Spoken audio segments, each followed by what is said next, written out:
The Thriller Zone with Dave Temple is sponsored by Blackstone Publishing and presents the new thriller Don't Tell Me How to Die by New York Times best-selling author Marshall Karp. Learn more at blackstonepublishing.com.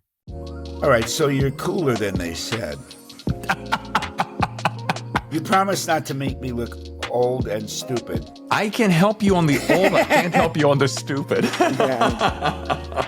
Hey there, your buddy Dave Temple here saying thank you for pushing play on this 217th episode of The Thriller Zone, voted by you as your number one favorite thriller fiction podcast. So out of the gate, thank you for that. Today I have something pretty special for you. I'm sitting down remotely with one of the grand masters of crime, police procedural, and domestic thriller fiction.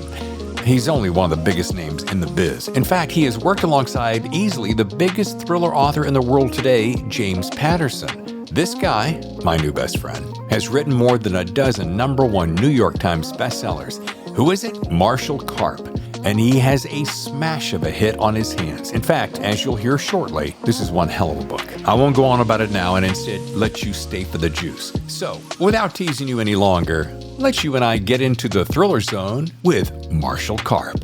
All right, already I want to hang with you, and you're in where, in California? I'm in San Diego. Oh, well, I lived in LA for a couple years. Hollywood. Marshall, I know something about you. And people hear me talk about this all the time. I'm always talking about having face-to-face conversations, and they're very hard to pull off because nobody ever wants to travel much these days. But I do a few shows out of Los Angeles, and I'll do the show in a studio we have rigged up there. And I spoke to your PR people, and I said, is there any way in the world I can get Marshall with a face-to-face? Can I sit down? Oh, no, you do know who you're talking about. He doesn't go anywhere for anyone. And I'm like, well, frick it. Wow. So I knew I had this feeling. I'm like, if I could sit down with this cat, we would have so much fun because you can when you're breathing the same air, it's just, there's magic that nobody quite fully appreciates. You're the best thing that happened to me today since Christian radio. Praise the Lord. Oh, Jesus. All right, behave. Well, you do know that you don't know this because you don't know me, but I grew up as a PK. That's a preacher's kid. So I have seen it all, my friend. Yeah, listen, I got stories. And it was Preacher Temple. Yeah, Pastor Temple, sure. Yeah. Get that? You like that? Can't get any more religious than David Temple. In Texas, and where? Carolina. North Carolina. My daughter's in Charlotte. I love it. That's where I was, baby. Well, it's the best. No, really, it is the best. My family's there. How you doing? Look at this. Look at this bad boy. We're talking about Don't Tell Me How to Die. Hey, Marshall, don't you tell me how to die. Don't you tell me what to tell you. Don't you tell me what not to tell you about how to die or not to die. This is going well so far, David. Yeah. All right. Ladies and gentlemen, Marshall Karp. I'm not going to go down all the accolades. Everybody does that. Marshall, I've written this many. Everybody knows you for crying out loud. I mean, you're a legend in your own mind. So here's the thing. Now, on your website, I love this description because this pulled me in. In high school, I was voted most likely to kill someone to get what she wants. 25 years later, I'm dying, and there's something I have to do before I run out of time. All right, I want to decide where I insert my geek factor for the show. Can I geek out now, or should I hold my geek for later? Should I yell out nerd alert, or should you just go for it? I'm just going to go for it. All right. Well, first of all, there's 4 points I want to make, and then we're going to get into the book. But just a few things right off the top. Maggie's a force to be reckoned with. She's a 43-year-old woman who's gotten a terminal diagnosis, and she's embarking on a mission to find the perfect successor to her role as mother and wife. Number 2, I really, and I like people who use lots of reallys, really like your writing style. Number 3, it's easily, and if you knew me better, Marshall, you'd know this, easily one of the best books I have read The show is in its 8th season. We're approaching 4 years in June. It is in the top 3 books I've read in that entire time of this podcast. No bullshit. I don't smell any. And number 4, P.S. I started reading this yesterday morning because I had been stacked and packed just trying to get ahead of things. I went to the gym about 6 o'clock yesterday morning, came home for breakfast and started reading it over breakfast. I finished it in time for dinner as I went to prepare dinner for my wife because I'm that kind of husband. And I thought, wow, I turned to my wife, Tammy, you'd love her. I said, Tammy, when's the last time you saw me devour a book this fast? And she said, quote, never. Thanks. Yeah. It's the book. It's my 15th book. And David, I don't know how long it would take you to write a book, but it takes me about a year and a half. Mm-hmm. I'm into the characters, I know. And I wrote a bunch of books for James Patterson, created the NYPD Red series, and I got really good at it. And I'm one of those old school guys who refuses to phone it in. I want my next book to be better than my last book. I'm proving something to my late father, who's been gone all these years, and I just want to. I want to do it right, and so writing another book in the same genre, the same vein as I've been writing, I did one of those. Is this all there is? And I said, I want to go outside my comfort level. I want to do something, and not the book didn't come to me. The character came to me. She just popped into my head, and it was 7 years ago. It doesn't take 7 years. My first book took 5 years. This is my 15th. And it's because, first of all, spoiler alert, it's Maggie's the protagonist. She's the first person voice. And I did not grow up as a teenage girl. I didn't marry a successful, handsome doctor and birth 3 kids. I didn't come from a big Irish family that is like bonded like crazy glue. And yet I had to figure out how to capture her. And the more she told me her story, and by the way, it's what you read in the beginning.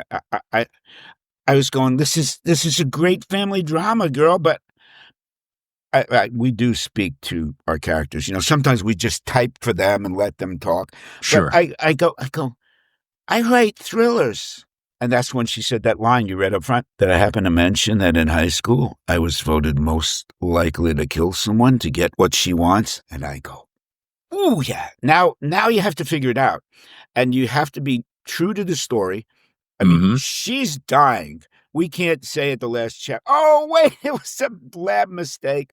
No, she's on a journey. But how do you figure out an ending as a thriller writer that is going to blow your audience away? And let me tell you, pants down, you never saw it coming. Just tell them, snookered. And the biggest trick of all, I think, correct me if I'm wrong, you thought, it's not really a thriller halfway through, right? You go, but I like Maggie. It's a family drama. What the?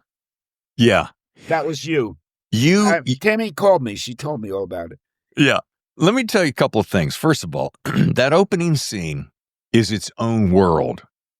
You had me at the opening scene, which, if you don't have me at the opening scene, I'm promising you right now, I'm admitting something maybe I shouldn't. But if you don't grab me in the opening scene or the opening chapter, I'll give you the opening chapter because I'm that guy. I will not go on the ride with you. I got too much to do, Marshall. Too many things I'm coming back from prostate cancer. I'm on top of the world now. My health is back. But I learned a little, knock on that wood, baby, because I learned something. Tammy and I live by this philosophy now. If I only had this year to live, would you spend your time doing blank? And I'm not doing that on books, man. And I'm reading this first chapter. I'm like, she doesn't hold me. I don't know how much time I got. I might not read this. So to your point, too much melodrama there, but it's not really melodrama. It's reality. But I'm reading this. I'm a couple of chapters in. I'm like, wait a minute. I thought it was going to be this at the beginning, and I'm just about to put my foot on the brake, and I'm going, well, I mean, the family drama is nice. Who doesn't like a little family drama? And then you throw a little hook in there, a little sideways sidewinder, and I go, wait, holy shit, I didn't see that coming. And then within minutes, I was so obsessed. I haven't been this obsessed with a book in a long time. Now, a lot of people who listen to this show going, Dave, you say a similar thing. And I'm like, no, this is all straight up. This is going to be a book that everybody is going to want to read because I have never read anything quite like it in the way. And I'm going to stop there because just absorb that for just a moment, my buddy Marshall. My buddy David, who? Bro. That is just smoking. All right, let's dive into it. How do we get people to want to read it? I don't care if they get it from the library. I just want them to read it. By the time we're done with this show, Marshall, every one of my listeners is going to either pre-order, order, post-order, or go to the library. One way or the other, they're going to pick up this book and they're going to read it. And and I'll tell you what, folks, if you pick it up and you read it and you don't like it, you send me a note. I'll give you your money back. I'm kidding. I will paint your house. No, never mind. Wait, Oh, shut up. A couple things. Maggie's proactive approach to her impending death is both, I think I can say, unconventional, compelling. So I want to start off the show with a big old question. What inspired you to explore this narrative of a woman orchestrating her family's future after her demise, which that in of itself, she's a control freak. We picked that up pretty quickly. How did you come up with that? That's a mindset. Well, like I said, I was trying to think of what I could do out of the box, and I wasn't thinking about it that moment, and she came into my head. And you said she's a control freak, and well, I mean, she's a woman, I'm a man, but we identified because, I mean, my wife's nickname for me is Mike, last name Row Manager. Okay. I am a firstborn, and if you've done any research, any reading about birth order, you know that we are driven to run the show. I'm Marshall, and I'm CEO of this family. Yeah. That kind of thing. Yeah. So it took me a while to figure out what she does for a living, but I knew she was in charge. And when I mean, she just told me flat out, and then I swear I went out and talked to 50 women, at least, and said, what would you do? And they all said the predictable, my family, go to Disney World, I like that someone said, well, I'd finally give my husband my passwords. But only one woman, and she swears I didn't mean to say that. Did I really say? She said, well, I'd go out and get an STD, give it to Michael, and let's see if the bastard gets laid after I'm gone. But I didn't want a character who would be like everybody else. And I had the feeling that people would root for her, that people would want to, and then it was just a process of figuring out how to get her. Like I said, 7 drafts. The first draft was, I thought I'd write 4 or 5 chapters of Maggie, growing up. How did she come to want this? Well, she came to want this because when she was a teenager, her mother died of the same disease. And then Mom said to the Maggie and her sister Lizzie, girls, they're going to come after your father. And she called him, she said, wait, don't say it. I put a note here, one of my favorite lines in the whole book. It's got a note in yellow. When my mother died, I watched in horror as a parade of perfumed piranhas in pretty pink dresses flocked to my grieving father like stray cats to an overturned milk truck. Now, a lot of kids don't know what a milk truck is. So one other passage I said hammerhead sharks on a feeding frenzy. But it's called Women with Casseroles. It's called the Brisket Brigade. It's called How Low Can That Cleavage Go at the Wake? But it's true. Yeah. I mean, we all know it. And now a lot of them are well-intentioned. Yeah. But there are some people who will do it just for the ride, just for the cash and prizes. And that's what happened to her father. So once I knew that, it was like, okay, what happened? She couldn't handle it as a 17-year-old girl. I mean, she tried. When the casseroles came, and they did come, she and her sister, okay, would put all the food in Tupperware and wash out the casserole dishes so these women could not come back 3 days later and say, I forgot my dish. You know? So little by little by little, I did get into the head of how women think. So my first 5 chapters turned out to be 32 chapters of Maggie's life, and I loved writing it. But the book was chronological, and if you've ever seen a really good movie or a Netflix special or Apple, Hulu, it doesn't go chronological. Because, well, here, the timeline moves around, and I figured out a way to keep you involved in the timeline so it didn't have to say 10 years earlier, 5 years earlier. And 7 drafts into it, and God, 100 women reading it for me saying, honey, girls don't think about sex that way. Not for nothing, but the first sex scene I had to write for Jim Patterson, he goes, I'm glad you made yourself happy with that scene, but women aren't going to enjoy the guy spilling a beer on his lap and his girlfriend helping him dry it off. I go, no. He goes, no, write a sex scene for a woman. Write for women. Jesus, Jim, you sound like my wife. But I was doing an interview and I couldn't see it, but there was chat going on, and one woman in the chat said, one woman out of 150, whatever, and she goes, well, what right does a man have to write in a woman's voice? I mean, how can he be the protagonist? And somebody wrote back to her, honey, a newsflash, Bram Stoker was not really a vampire. Yeah, we can do that. I mean, we can write. One of the assignments I'll give writing students is like, I want you to write a 500-word essay as told by first person, but don't make it a warm old, crusty grandfather or, a sweet waif on the street. Make it an inanimate object. Yeah. Write the story of a paper clip. Write the story of an old hunting jacket. And it's also, you said something before. I'll always ask the question, so what's the purpose of the first chapter? And they go, set the tone, get their, introduce the character.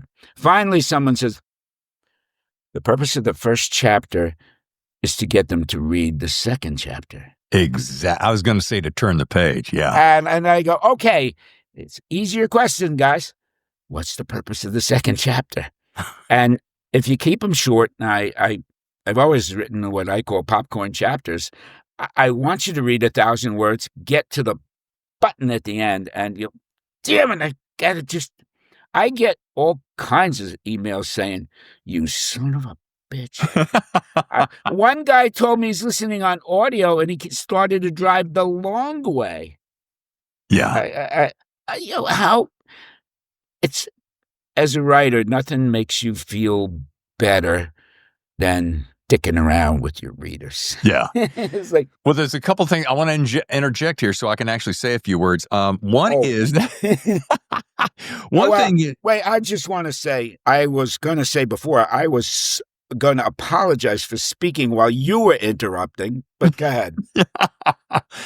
Well, I did. A couple thoughts did come through my mind. I'm like, well, how does this guy? Now, I'm not the guy who's going to say you have no right writing as a woman, because one of my last thrillers was a female detective in Hollywood. So, but I go, the fact that he nailed a woman's voice and then 2 specific daughters' voices, and then ancillary characters that are females, plus the mother who is a primary character. And they were all, listen, I grew up in a household with a mom and two sisters, so I got a very good idea how that world works. Number one. Number two, we're authors, we're creators. If we don't have the imagination to be able to do something like that, then we really should just go do something else, like maybe paint houses or wash windows. But anyway, I was surprised at just how emotional, this is the point I really want to get across. And I'm going to sound like a little bit of a wimp, but I don't really care because I got nothing to lose. I was surprised how emotional and how draining, and in a good way, by the way, this book ended up being. Matter of fact, I found myself getting so sentimental, especially at the beginning. And then when you get to a particular scene that involves a motorcycle and a whole lot of people, and that's all I'm going to say, that scene is so emotionally fraught with complexity and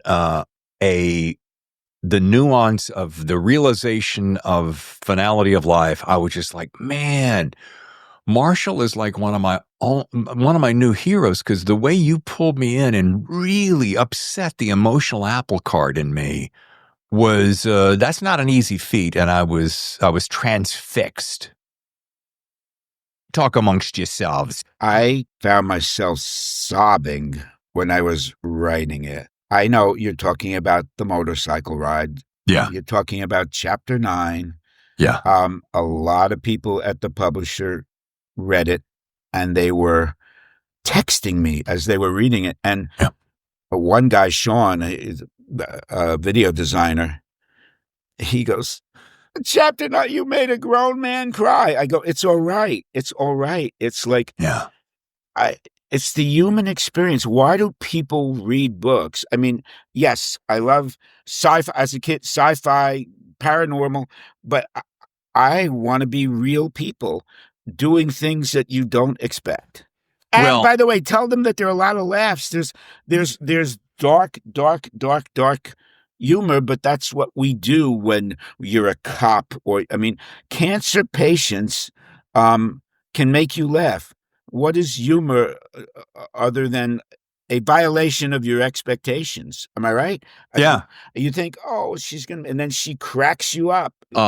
Great big old heart on chapter 9, because little notes to myself that I do throughout the book, and this book is full of them. I won't belabor it and bore people with it, but belabor away, David. Can we talk? All right, let's move on to something else. There's a couple things, folks, and I'm saying this not only I'm not blowing smoke up Marshall's skirt. It feels good, doesn't it? I'm just trying to say things that hit me viscerally so that I can, I don't get anything. I'm selling books for you, but I don't get anything out of it. But I want people to know that there are certain things that trigger me, and that is part of my journey. And I know from people who write me, they write and say, Dave, the way that you interacted with fill in the blank, Marshall in this case, really made me, I had to go buy the book. So here's a couple things. Your play on words, your double entendres, your storyline switchbacks, I call them, the way you play with time, and it had me mesmerized, but the way you time jumped was confusing only for a fraction of a second, because once I understood your rhythm and the way you set up each chapter, I was like, wow, how did he do that? Because I was right there with you. You went over here to this decade back. I'm like, I'm right there with you. You jump forward. I'm right there with you. There's no confusion. Sometimes other writers can get a little confused, not calling any names out, but it was intriguing. And yet it never held the story back with any kind of confusion. Instead, it kept me riveted, which is literally, and I said this to you out of the gate, I could not put it down. I found myself, I'm on the treadmill with it. I'm reading, I'm having lunch with it. I'm having breakfast with it. Matter of fact, my wife, we were going to watch a movie. I'm going to mention this. I probably won't say what I said at the end of the movie. It was a Oscar winner. I said, and I'm over there reading it. I'm cooking dinner and I'm reading it, and she's getting ready to sit down for the movie. And I'm like, honey, I'll be right there with you. I have to finish this book. She goes, no, go ahead. It's okay. Dinner can wait. And then I finally finished it. I'm like, oh, wow. And then we watched the movie, and it was the biggest disappointment I've had in a year of Sundays. And it won a huge award. I'm not going to say. But you said at the beginning, you just went through a big health scare. Yes. Yeah. At the end of the book, not that you haven't already, but a lot of people have written this to me. Close the page, last page, close the cover, walked away, and I couldn't stop thinking about my family, my mortality. What would I do? And that is that's the best thing an author could get. I sometimes will say, oh, I write the kind of stuff you read on an airplane, and then you get off the airplane and you give the flight attendant the book. But I wanted this book to stay with people, and yeah. I think it does. Mission accomplished, yeah. It stays with me, and I now have the biggest man crush ever. You are my guy. Tammy and I are going to have to talk. I mean, I'm almost ready to come to Los Angeles. I spent a couple of years out there in Hollywood, and you know what they say in Hollywood. Hello, he lied. Well, being from New York, an agent would call me and said, so what did you think of my writers? No, he's not right for this job. He goes, I know, there's no openings. I said, oh, no, there's an opening. I said, but here's the problem. Now, if you tell him to do this with his, and they go, you like what he did, but you just want him to make it better? I go, yeah, he's good. He's got a lot of potential. He's young. Don't worry. Good client. He goes like, this is very refreshing. You're very honest. Where are you from? Oh, I said, it's a little place called not Los Angeles. Yeah, I did 3 tours of duty in that city. This is part of the reason I'm living in San Diego instead of the center of it all. But yeah, you never, and it's a real frustration. You never really know what people think. They're never going to tell you what they really think, because you could have a job for them later or not, or so forth. Yeah. I'm honest. I mean, I'm fair, but if you ask me my opinion, I'll do my best to help you. I want to talk technique with this literary geek. I want to talk about getting your secret sauce to getting and keeping those pages turning. However, before you answer that, I want to take a short break for our sponsor. But when we come back, I'm going to ask that question. We're going to find out, folks. It's Marshall Karp. The book is Don't Tell Me How to Die. And it's Dave Temple on the Thriller Zone. Stay with us. My husband, Alex, is a successful doctor. He's also drop-dead handsome. A lot of women wish they were me. In 3 months, they're going to get their chance. I'm dying. And when I'm gone, Alex will be single again. And those women will pounce on him, just like they went after my father when my mother died. But I'm not going to let that happen. Instead of one of them choosing him, I'm going to choose her. The latest thriller from #1 New York Times best-selling author Marshall Karp. The story of a woman with nothing to lose. Did I mention that in high school I was voted most likely to kill someone to get what she wants? Don't Tell Me How to Die.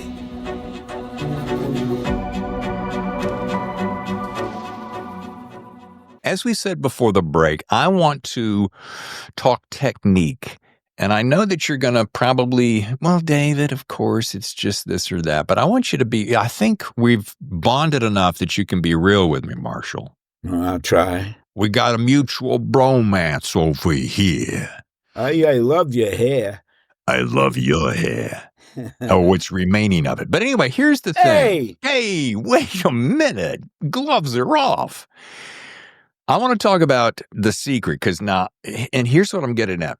It reminds me a little bit about James Patterson, and I know that's a compliment. You guys got some history together. You co-wrote with him on several books.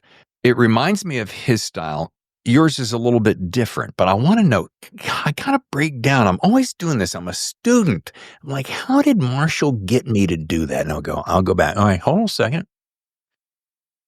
All right. Oh, okay. Well, that's how he did it there. He's not going to do it again. I'm going to get him next time. And then, oh, he did it again. So tell me that secret. Well, I don't know if it's a secret, but one of the things I learned from Jim early on, he used to say, if my next door neighbor got shot and was lying in blood on his front lawn, I wouldn't describe the house.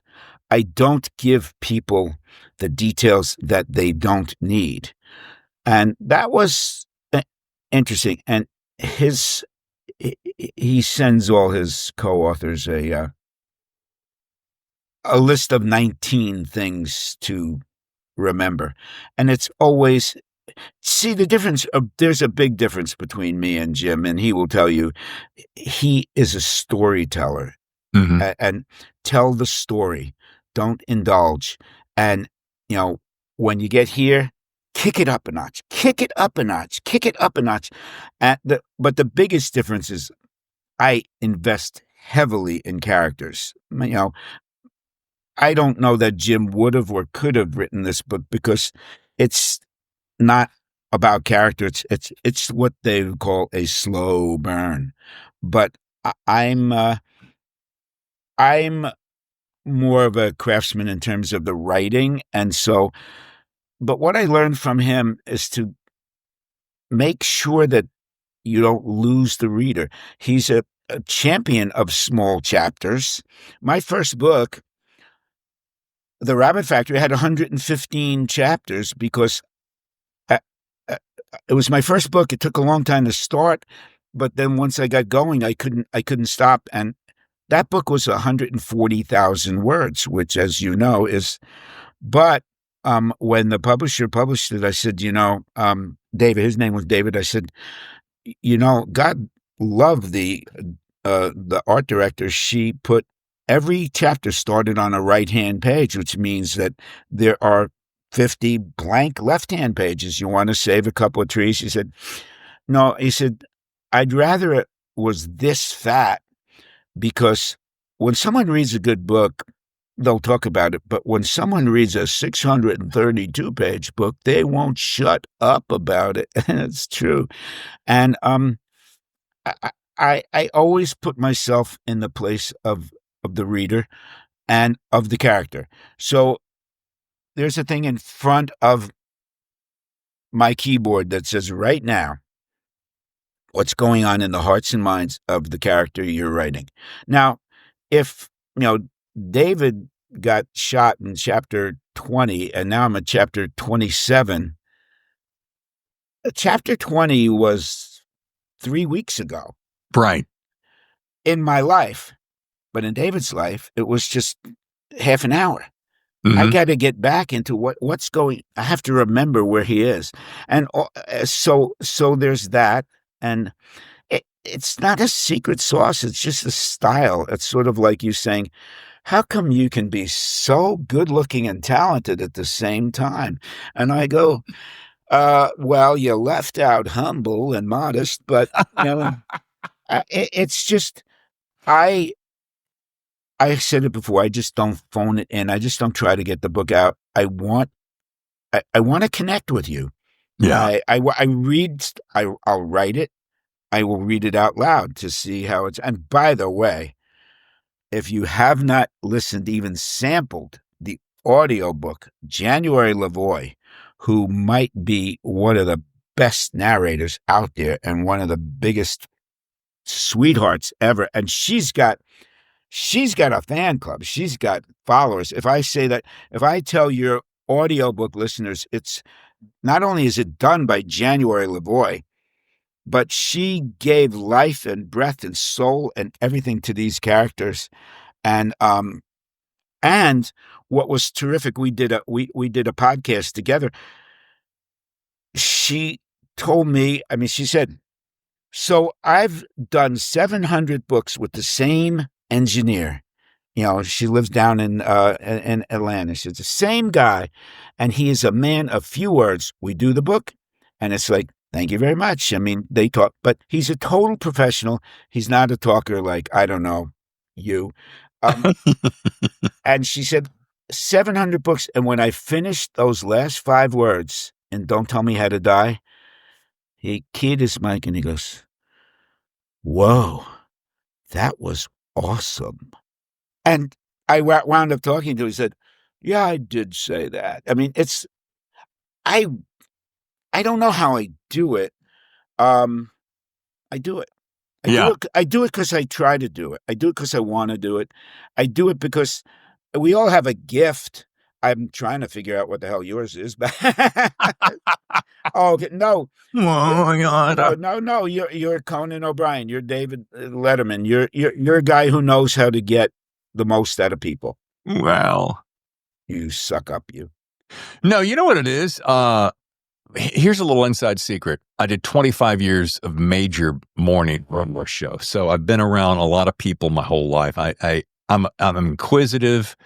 I'm not afraid to ask questions. I'm insatiably curious, and I got nothing to lose. So I'm like, I'm here to help you sell a book. I have become a rabid fan. I did catch myself going back at your website and looking at other books. I'm like, all right, now he's got me hooked. I'm got to go find some more books to read. And this is coming from a guy who reads about 2 books a week. Cause like this week I got 2 shows. So I'm reading 2 books, and you gotta really carve out the time. Now I'm going to see if I can pull this off. Hang on a second. 1. 3 months before the funeral. At 6 feet 8, 360 pounds, Irv Hollingsworth was not only the biggest TV weatherman in Hartstone, New York. His larger-than-life personality and his flair for showmanship had made him the most popular in the county, which is why instead of reporting from a warm, dry studio that watershed June morning, Big Irv, dressed in bright yellow, waist-high waders and a matching XXXXL slicker, was broadcasting live from Magic Pond during a torrential downpour. Well, she is talented. Just maybe you want to consider a different narrator on the next one, if you need a guy. You do not suck. I tell you. By the way, that was kind of like, that's been my gold standard for everything. Don't suck. Suck less. If I say this does not suck, that's a compliment, except when I bought a Dyson. Right. I want to go back to Jim for a second. So your collaboration with him on the NYPD Red series, I'm trying to remember. I'm sure because I don't know if you knew this or not. I don't think you've watched the podcast, but Jim kicked off season 8 in January. He was my very first guest, and I don't think he does many podcasts. So I was a little bit wowed, and it was a lot of fun because he's a hero of mine. I mean, he really kind of he lit the fire underneath me to say, you can do this, kid. He didn't even know it. But I want to go back to that because that one focused on crime and investigation. This one is clearly a domestic thriller, which is, and I was looking up, I was researching, it was either on the Amazon page or it was inside the book. I think it was actually inside the book because it will tell you, fiction, thrillers, domestic thriller. That they don't, a lot of people don't think it. So you think, oh, it's a domestic, really? However, it feels very specific versus you got crime and investigation and you got domestic thriller. Even though there is crime inside this domestic thriller, tell me how you feel, how you would describe to a listener the difference between that, if that matters to you. Well, I mean, a thriller, you start with a big event. By the way, you don't have to buy my books now. I will send you the doorstop called the Rabbit Factory. Okay. But the book actually, well, I don't know when today, Snowstorm in August is on Kindle special, $1.99. That the idea for Snowstorm in August was, okay, first chapter, a helicopter with crop duster arms comes out and strafes New York City's Central Park with 4,000 pounds of cocaine. that's a thriller. You want to know who did it. You want to know why. You want to know what they're going to do next. And you want to know, and that's what a thriller is. And you kill somebody in the first chapter and you lull someone into, and then boom, somebody else gets killed. And Jim does a lot of Jim's stuff is over the top. He can think of these things. He can, yeah. I mean, I heard him do a podcast with someone, and someone asked him, how do you do that? And he said, well, all right, suppose I wrote something about you, and in the middle of this podcast, someone comes in and murders your producer. Right. He said, what are you going to do? And the guy goes, you're going to turn to chapter 2. But this was different. This was a different movie in my head. This was, and I said this before, I think. I don't know. Which podcast is this? No, it's like I couldn't spring all this. I had to get you to love Maggie, be caught up in her journey before I made everything change. So this was a totally different. I don't know. What's the difference between, a sonnet, a piece of poetry, and a ransom note? It's all intention. Sure. And so I don't think I've helped you at all here. So you're on your own, sucker. You have, and it's interesting because there's so many comments that I want to make, but I'm so careful not to give a dang thing away because of something you just said. And how do I say it? Well, whenever you can make me fall in love with a character and root for them, you got me. But then when you can make me root for them and they may be up to a little bit of no good, then you challenge my thinking of, the angel and the devil on the shoulders. So it makes me go, well, should I root for them? Because they're kind of bad, but there's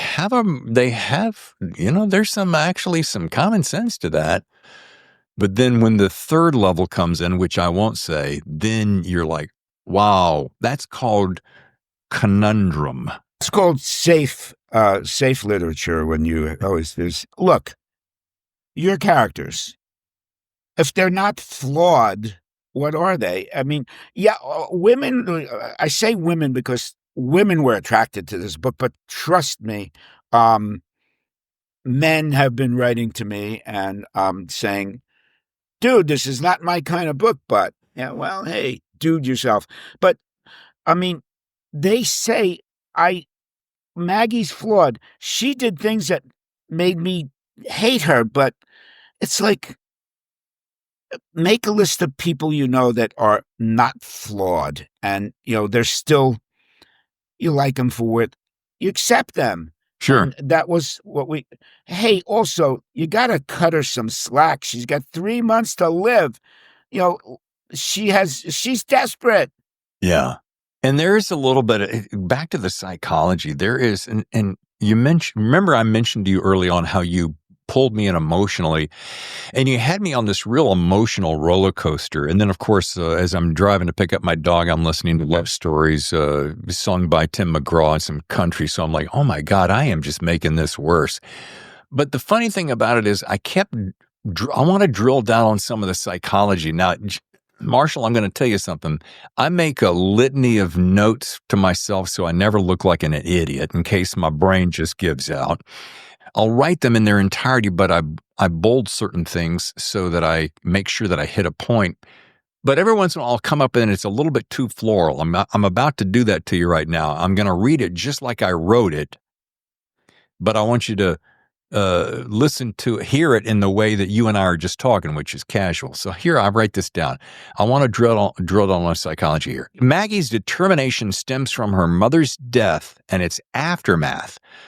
Can you talk about your approach as to the generational impact of loss on family dynamics? Now, that's way too fancy writing, but it makes me want to go, yeah, but you know what? There's generational impact. You got the mother, you got the daughter, you got the sister on those family dynamics. So if you can unpack that thing, how does it hit you? I think it hits me. It's not quite a question I have heard because it's Maggie does not burden her two daughters when she says, I'm not, and by the way, I don't know if you like choked up a little when Maggie tells us that Mom was sick, but she seemed like she was getting better. And we had this wonderful picnic at Magic Pond, just the way we did when we were kids. Love that. And then the four words, and I'm not going to do that. Since then, I have screamed in caves. I have, written in the steam on my shower, those four words that my mother said that I will never forget. How strong are you? Yeah. Well, this is about, we learn from life. My wife was pregnant and we were ridiculously young. We went to Rome when she was 3 months pregnant. I, of course, said, no, you help with the bags. We were in a hotel in Rome and it was like around midnight and she came out of the bathroom and she stood backlit in nightgown and I could see her and she was just standing there and she looked at me and she said, how strong are you? She was 3 months pregnant. She just came from the bathroom. And very strong, I lied. Now, there's a happy ending to that story. It was, 19-something technology, and we called a doctor in New York who did this. And then we got this great doctor in Rome, and he gave her some kind of progesterone shot or whatever. And then we traveled, and we did it again in Greece and in Yugoslavia, wherever we went. But when Maggie's mother says that to her, she's not imposing. She's not dumping stuff. She's conveying values. I remember things that my grandfather said to me, that my father said to me, that my teachers said to me, that taught me about what's important in life. And we all have that. We can all go back to a moment in time where someone generationally, my grandmother was a riot. She made the best, she did make the best chicken soup. And I said, you got to give me the recipe. And she goes, well, I grew up one of 7 sisters, farm girl in Fehérvárhagen in Hungary. And it's a family recipe from the farm. She said, all right, you're writing down? I said, I'm writing down. She said, first, you steal a chicken. And she meant it. And she gave me a picture of what she was like when she was a little girl. And, my mother used to say, we never did that when we were children. And my father goes, oh, my God, let me tell you. Your mother's just left the room. What me and your two, what we did, we were doing this and we were like setting firecrackers. You want to hear from your parents what you need to hear so you could be a better person. And so Maggie's drive, I think, is generational. Also, some of us have this, what I would call a defective rescue gene. Yeah. I think the shrinks called it codependent, but I think it's way more that, I'm sorry, David. What is your emergency? Because I'd like to make it more important than the rest of my life. And Maggie wants to fix things. She's a fixer. People, I want to make it better for you. How can you go on without me? Right. So I'll hang around after I'm dead and I'll fix things. Yeah. And that's it's not a generational demand. Like, you better go to church, you better, wear clean underwear and all. It's just a lesson you learn. It's just a value you pick up, and you can't shake that value because it means something to you. We all have those values, and that's what Maggie. She not only means well. Look, I still do things that my father's gone a long time ago. How am I doing, Dad? Yeah. I want to do it because I know that's what makes my dead relatives feel proud of me. Sure. This should be not part of the, but this should be, like I always say, I say to my shrink says, well, just tell me. I said, well, I tell you everything. And he goes, no, you don't. I said, yeah, this shit's private, man. But you've just hit a hot button. Yeah. I got another hot button for you. I got another one for you. Well, it's not really a hot button, but I'm always thinking about psychological complexity because I'm just wired that way. No. Good. Because it's about preparing for one's death. So that to me was such an interesting thing.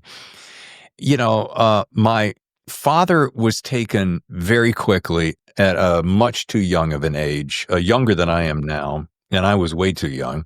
And then my mother was taken passed a couple of years ago from a wicked ass cancer, and it had me doing this, because the mother's character is writing out letters to her daughters, and I love this. Here, when I'm gone, I want you to read this, and this is what I want to leave as a legacy, and think about this.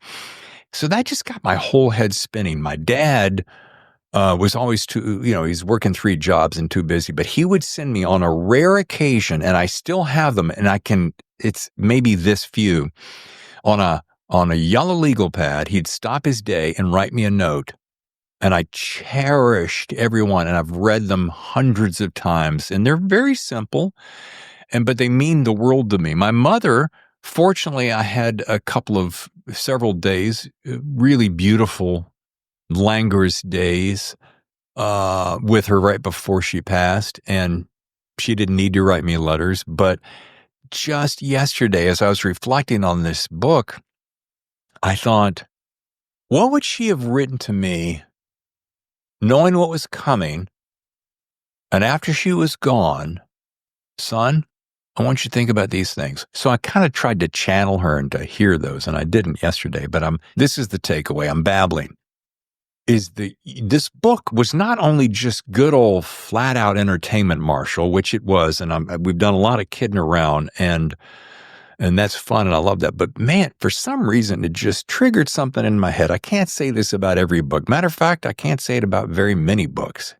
But the way it caused me to think deeper is what's affected me so much. So I hope that's the compliment, and I hope it means to you what I think it might. Oh, yeah. Oh, you hit a major hot button in that my father had 3 blue-collar jobs. I mean, worked 2 at a time, worked around the clock, so that his kids would have a better life. And, he dropped out of high school, but he was still smart. He was a writer. You wouldn't know it. But he wrote me letters, more to me than my 2 younger brothers. And when I was in college, we didn't have a way to text our parents. Right. He would write to me because it was a stamp and it wasn't a phone call. I have those letters. I have them cherished. I have written 400 to 500 page journal to myself that sometimes I write to my kids, but then I've also told my friend to just burn everything when I'm dead. I have written a letter to myself every New Year's Eve since I was 16. So I can go back and hear. Of course, at 16, I ritualistically burned them. But then when I was 20, I wrote a letter. I was in college, and I still have that, and I could talk to that guy. That contact, that piece of me after I'm gone. In my first book, in The Rabbit Factory, when we meet Mike Lomax, a LAPD detective, he's only widowed for 6 months. And after I kill somebody, in the very early chapter, he opens a letter from his dead wife that he opens.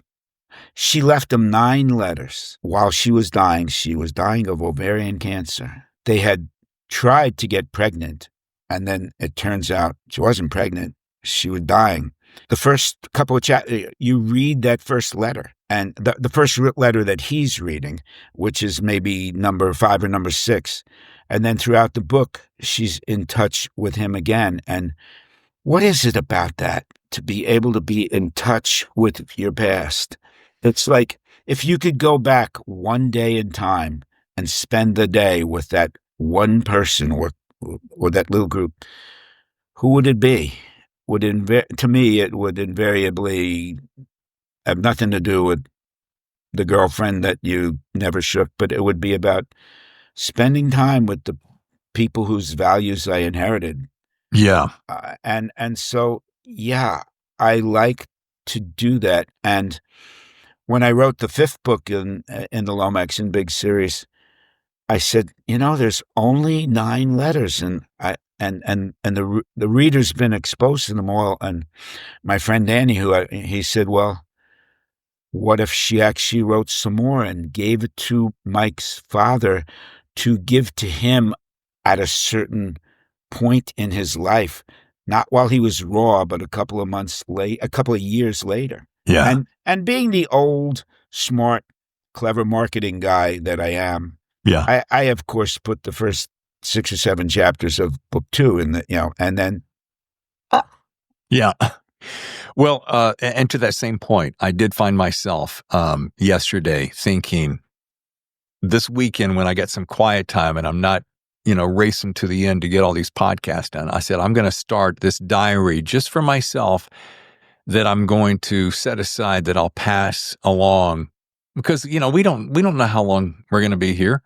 And there's just a few things I want to be able to say to some people that I'm like, huh? And I generally live in that space of, I'm going to tell you what I think right now because all I have is right now. And having lost both parents, grandparents, a lot of aunts and uncles, you realize how brief it all is. So you've challenged me to just do that. All right, folks, all of that. By the way, for me, the books, especially this books, that's a legacy.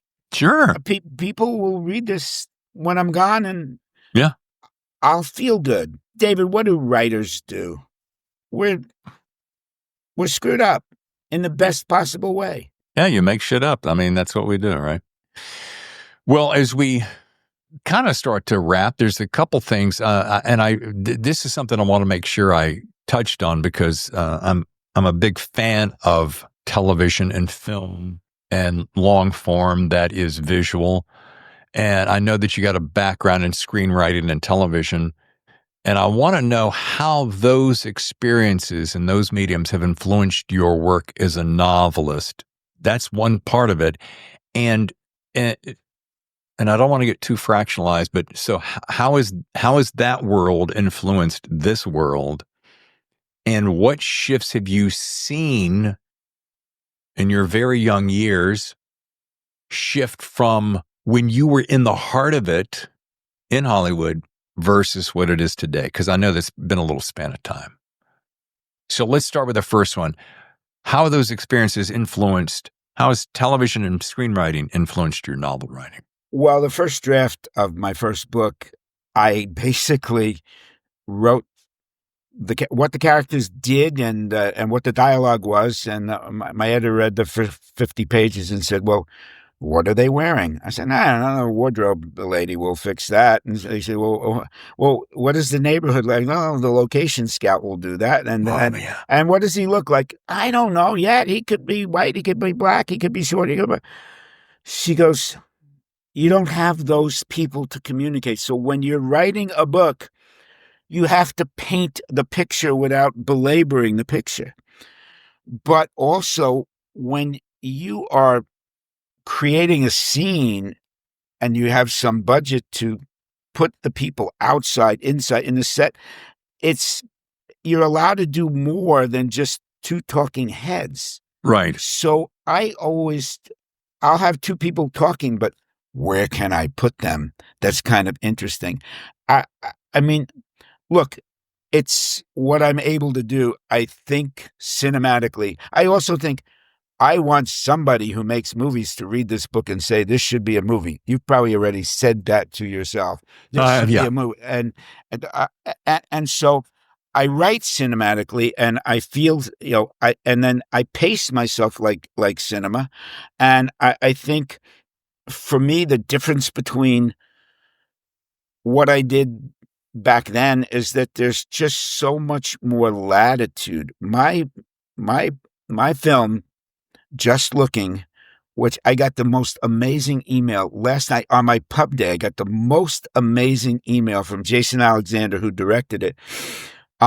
It's like the 25th anniversary, and there is I shouldn't say this out loud because it's not chiseled in stone, but a film festival wants to use that movie as the anchor for their whole weekend long festival. They want me, they want Jason, they want the producer, they want the 12-year-old kid who was the star to show up.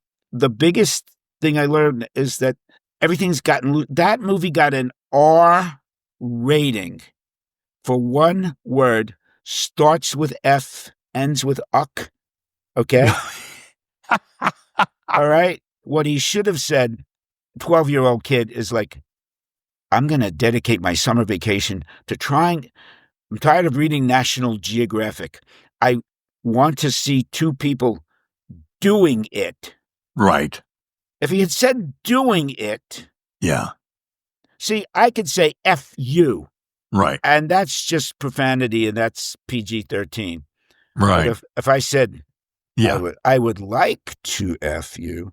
Right. Oh, in 2000, that's a big no-no. Well, Yeah. as you can see, the world has changed, and people are more open. I don't think values change. I think Shakespeare wrote about young love, and people still write about young love.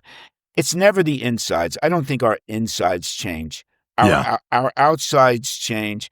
If you stay inside the characters, you're always going to be who you are. And by the way, like everybody, I got better at what I do. I learned from Jim Patterson. I learned from reading books. I've learned from talking to you. Your insights. I'm no smoke. You know how to make someone feel comfortable and forget that. Am I really on a podcast? I'm saving one last question that I end all my shows with. But before that, I want to say, what's next? Because I want to make sure that you are on this podcast when that next book drops. It's NYPD Red 8. Okay, 8. And when I took over the series, it was just called NYPD Red, then NYPD Red 2 and 3 and 4. Sure. But when I took over with... Jim loves numbers, doesn't he? Yeah. I made NYPD Red 7, The Murder Sorority. Okay? Mm-hmm. And then I am currently writing NYPD Red 8, The 11:59 Bomber.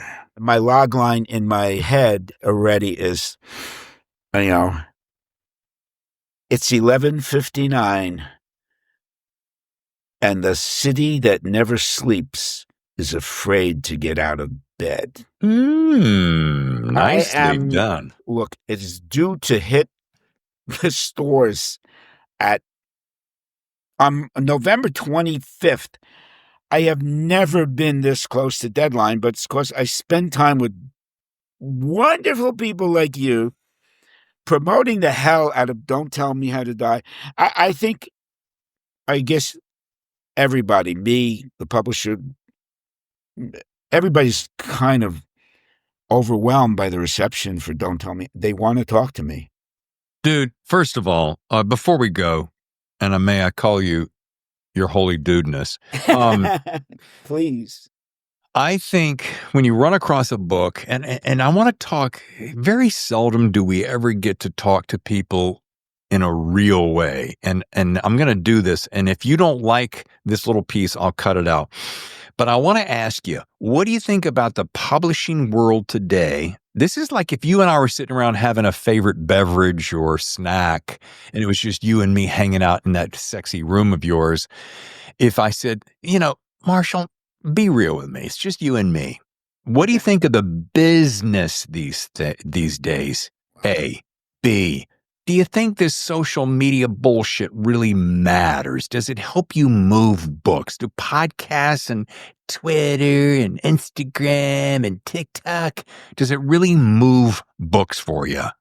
And number 3, do you give a shit? I made the mistake before of telling you that I am this brutally New York honest. Mm-hmm. So I think the publishing business is a business. And, in Jerry Maguire, it's not called show friends, Jerry. Exactly. It's called show business. And whatever heart there was when I got into it, I mean, I was partners with the publisher. They respond, publishers these days. I told you I wrote Don't Tell Me How to Die. The first draft was not for publication, but we sent it out to a couple of my agents, sent it to publishers, and we love Marshall, but no, this book is not for. They didn't see the value that this could be great. You just have to rewrite it a bunch of times. So I don't think there's anybody in the publishing business these days that will look at an unpolished gem and say, you've got potential. And that's a shame. And it's more and more of a business. The world is run by algorithms. I mean, thank God yesterday was pub day, because now I don't have to generate pre-orders, which to feed the algorithm gods. There's a part of my website where I encourage other writers, young writers, to just write. And I have said to them, there are a million, let's go with a-holes. There are a million people in the publishing business who can stop you from becoming a published author. There's only one person who can stop you from being a writer. Do not let the publishing business intimidate you, because these days you can self-publish, find your niche. Do you want to make money? You're in the wrong business. I've read things on Medium where they say, if your book will never make money, and most people don't. And, after 4 successful books in the Lomax and Biggs series, I didn't sell quite enough. I had a cult following, or maybe just a few wackos short of a cult, but they kept writing to me for years. We want another Lomax and I wrote Terminal, the currently last book in the series, and self-published it. Using back then it was Amazon. They had something. Amazon had something called the White Glove Group for authors. And so the first question is, publishing is a business. This book, I have a collection of rejections. All authors have rejections. At one point, I was cursing them out, like, don't they see it? I'm crushed. But recently, I swear, I was thinking, God bless these publishers. God bless these people with no vision for killing my first draft, my fourth draft, my fifth draft, because they made it a better book.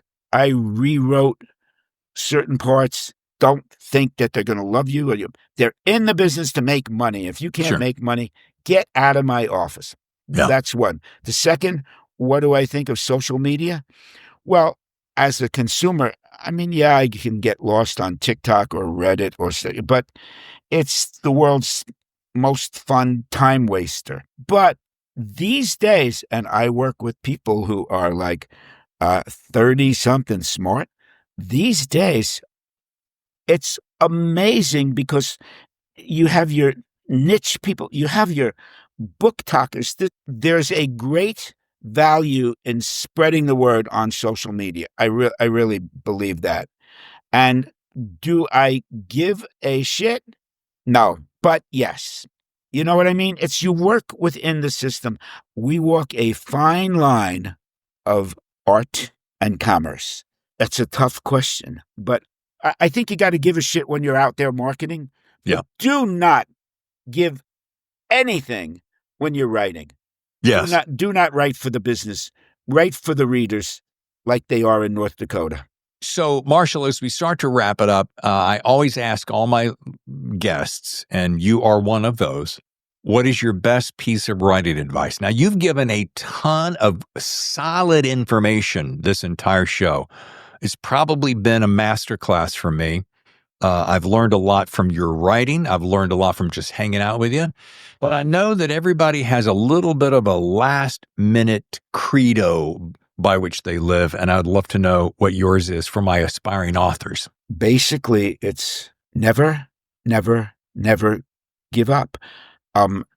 Richard Bach, who not everybody's heard of, but he wrote a bunch of books, and then he wrote Jonathan Livingston Seagull.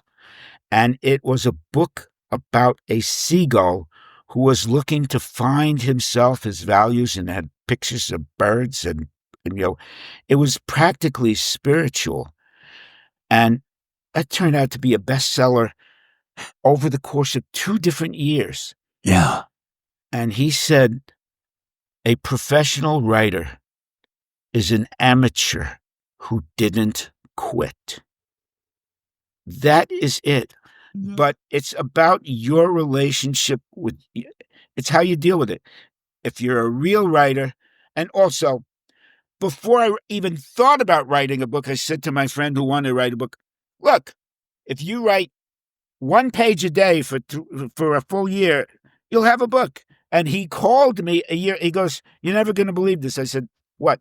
He said, I wrote 1 page a day, and I have this really cool 365-page book. And I go, holy shit, that works. Read a lot, write a lot, and don't think about marketing. Don't think about publishing. Don't think about bestsellers and being on podcasts with adorable hosts like David Temple. Stuff like that. I mean, it's like, oh, we should teach a class together because we'd have so much fun. We would, wouldn't we? Well, folks, I want you to do me a favor.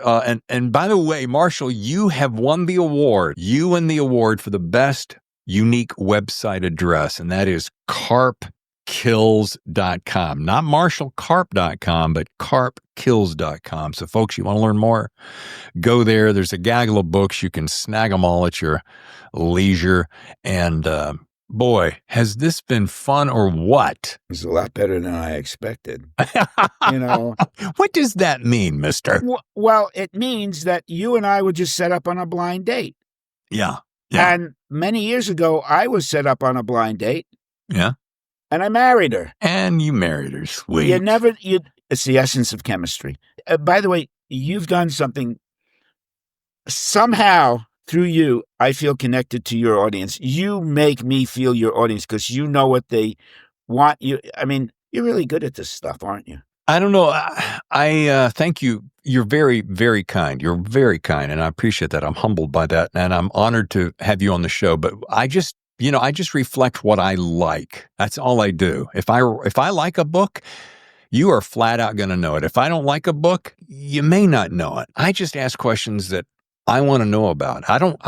Here's the thing. I started in radio when I was 16 years old, and I had somebody somewhere say to me, and I've lived by this.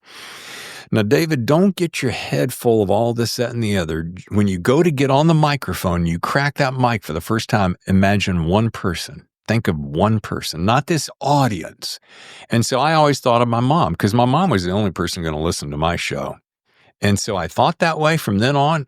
And for 25 plus years, that's kind of how I did it. So I just talked to the audience like it's just you and me. I don't sit there and go, well, I'm going to pontificate to my vast audience. So that's all. I'm a geek and I have fun. I like what I do. There you go. That's as simple as it. You're my favorite PK. Praise the Lord. Do they know what that means? Yeah, probably by now. Yeah. They do by now. After 4 years, and by the way, I got a nonfiction book coming out about my prostate cancer journey. That's going to hopefully come out maybe this year. And then my second nonfiction is going to be something about the world of living inside PK, living inside the world of being a preacher's kid. Because it's a lot of people go, dude, I don't give a shit. I'm like, well, there's going to be a lot of people who probably do because they're gonna live in that space of like, what's that like? Or better yet, hey, I lived in that world too. And I had all this guilt and all this pent up emotion. And I'm like, hey, let it go. I have a nonfiction book in my head, but I don't have, which is, I threw everything away at the age of 39. I was top of the food chain in advertising with money and stock and but the punishment for being a good writer was to promote me and they wouldn't let me write. I gave it all up to follow my dream. And I'm a huge believer in, like, when you look in the mirror and say, is this all there is? Go for what's more. And I really have, I really do want to write it. They want me to write more fiction. But so, yes, write those books, especially the prostate cancer thing. There's a niche audience who can use your help, use your experience. Anyway, just to put that button on it again, thank you so much. I know this, your time is valuable. If people are still listening by now, your time is valuable. So thank you for listening. But dude, this has been such a joy. David, it has been a joy. It has been, it's a dream come true. No, it's fun. I cannot believe that there is anyone on the planet that will watch this podcast for longer than my movie. Yeah, we're clocking 92 minutes. Yeah, how about that, peoples? Oh, well, mine was 97 with the credits. So roll credits. Okay. Mr. Karp, I presume? Oh, my God. The accent. All right. Actual recording is higher quality. Actual guest is lower quality, but that's another thing. Do we really need an audience? Because this is really good for me, what we're doing right now. Really? What do you mean, do we need an audience? Of course we need an audience. A grown man telling me I'm cool. Are you going to use this video? Because I actually... Oh, okay. Oh, hell yeah. Wherever you're comfortable. Oh, no. I'm comfortable in Barbados. So, that ceiling fan, is that in your way? No. Hang on a second. I've got my producer's in my ear. Yeah, John, can you go over and remove that ceiling fan? It's annoying as shit. Okay, he'll be right over.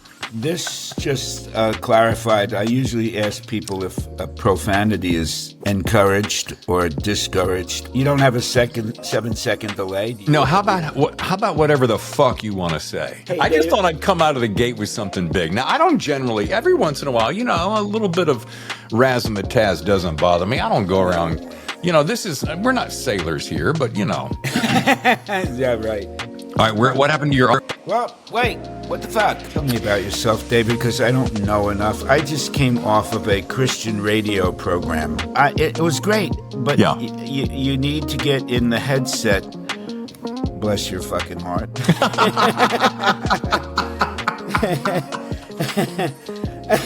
Oh my God, best line of the day. Now, I'm from the South, so when you want to insult somebody to their face and make them feel okay, you go, well, bless your heart. But when you say bless your fucking heart, you're onto something. How much fun was that? Okay, folks, I'm going to make this very short and sweet. Join me next Thursday as another Thriller Thursday presents another one of the biggest names in the business, The Real Book Spy, author Ryan Stack. Guess what? We've got a special guest appearance that's going to make a little trifecta with Miss Birdie Bell. As you'll remember, Ted Bell, only one of my favorite authors, was on the show twice before. Sadly, he has passed. Gladly, Ryan Stack has taken his place in the form of carrying on the Alex Hawk series. So make plans to attend next Thursday, the 20th, right here on the Thriller Zone. I'll see you next time. Your #1 podcast for stories that thrill, the Thriller Zone.